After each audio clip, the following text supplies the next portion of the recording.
There are people who achieve greatness, and then there are those rare few who seem to, well, arrive already great. Their lives aren't just stories, they're legends. Today, we're diving into the journey of one such soul, Sri Sri Chandrasekhara Bharathi Swamiji.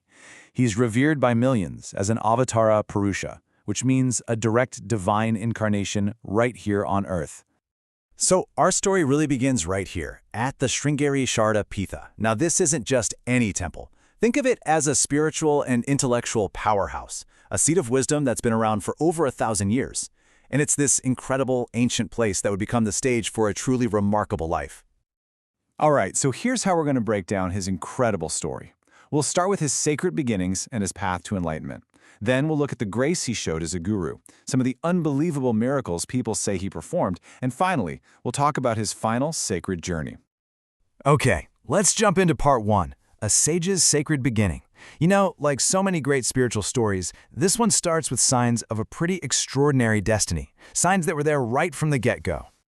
So he was born Narasimha, back on October 16, 1892. And right away it was clear he was, well, different. While other kids were out playing, he had this quiet depth to him, a really razor-sharp mind, and this deep, deep pull towards the spiritual. It was something you just couldn't ignore. And these two images really tell the story, don't they? On one hand, you have his simple, humble birthplace, and on the other, the school where his genius just exploded. It became undeniable. It was pretty clear that his mind was destined for something way, way bigger than his modest surroundings.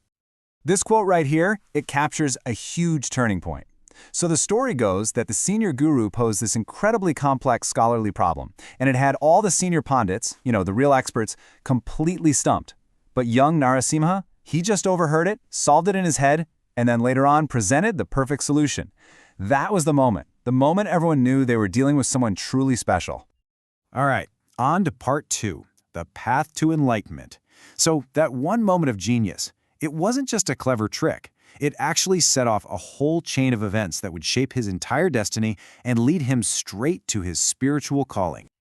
So this timeline gives you the highlights. He's born in 1892. Around 1908, his genius is recognized, and he's chosen as the successor. Then, in 1912, he's initiated into sannyasa. That's the monastic vow of renunciation, a really big deal. And by 1915, it's official. He's ordained as the 34th Jagat Guru of Sringeri. And let's be clear, this was a total commitment. He gave up everything, all worldly ties gone. He embraced this life of intense asceticism and dedicated literally every waking moment to spiritual discipline, to meditation, and to mastering those ancient scriptures. Which brings us to part three, a guru's grace. This is where we see all that learning, all that scholarship, transform into real living wisdom. He became, for all intents and purposes, a beacon of light for thousands and thousands of people. Now, to really get a handle on his impact, you have to understand this one word, Jivan Mukta. It's a Sanskrit term that means liberated while living. So imagine being fully enlightened, but still walking around in a physical body. It's like the ultimate state of presence, completely detached from all the world's stress and anxiety, but just radiating this incredible peace and compassion. That's what people saw in him. And this stunning place, the Vijayashankara Temple, it really became the heart of his world. It wasn't just where he lived, it was a true sanctuary. This is where he guided countless seekers, people from every walk of life, sharing the deep wisdom that he didn't just know, but that he now fully embodied. But his influence didn't just stay within those temple walls. Oh no. He undertook these extensive tours all across southern India. He delivered these powerful talks in Kannada, Telugu, and Sanskrit, and it didn't matter who you were. A scholar, just a regular person, he guided everyone. And through it all, he maintained his own super rigorous spiritual practices. Just incredible. Okay, now we're getting into part four, Miracles of a Mystic. And this is where the story takes a turn, moving beyond just scholarship and into the realm of the truly, truly extraordinary. We're talking about events that his followers see as undeniable proof of his divine power. So, get this. The Swamiji is on a tour in Tamil Nadu. The local devotees come to him with a really special request. Could you please give a discourse in our native language, Tamil? Seems simple enough, right? Except there's one big problem. The Swamiji had never formally learned Tamil. And what happens? He gets up and he starts speaking. And we're not talking broken, basic Tamil. No, he spoke pure, scholarly, beautiful Tamil like it was his mother tongue. It just flowed from him, completely effortlessly. People were just spellbound. I mean, how do you explain that? For them, it was a straight-up miracle, a flow of divine knowledge. All right, here's another one that's just mind-blowing. There was this Jain merchant, and he just turned down an employee who was in desperate need of help. That very night, he has this incredibly vivid dream.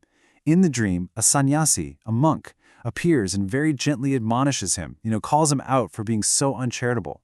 The merchant wakes up feeling really, really unsettled. So he goes about his morning, picks up the newspaper, and he just freezes.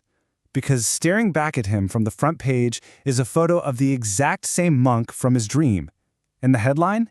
It announced that the very same sage, Sri Chandrasekhara Bharathi, had just departed from the world. Can you even imagine? In that single moment, the merchant got it. The Guru's grace had somehow reached across time and space to touch his conscience at the very moment of his own passing. And that brings us to our final section, Part 5, the final sacred journey. This is the last chapter of his earthly life, and as you'll see, his departure was just as conscious, just as deliberate as every single moment he lived.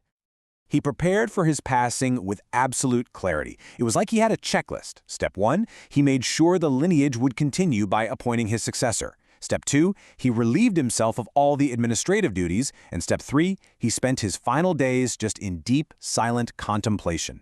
Everything was in order. September 26, 1954. That was the day he chose for his final journey, a date that will be etched into the memory of his devotees forever. On that day, he did what he did every morning. He walked to the sacred Tunga River for his bath. He stepped into the water, and then, in a final, incredible act of spiritual will, he just never returned. He consciously chose to merge with the elements, leaving his physical body behind. So you have to ask, what is his lasting impact? Well, maybe the best example is the author of the very book that much of this is based on. Now, this author was a self-proclaimed communist, a total rationalist.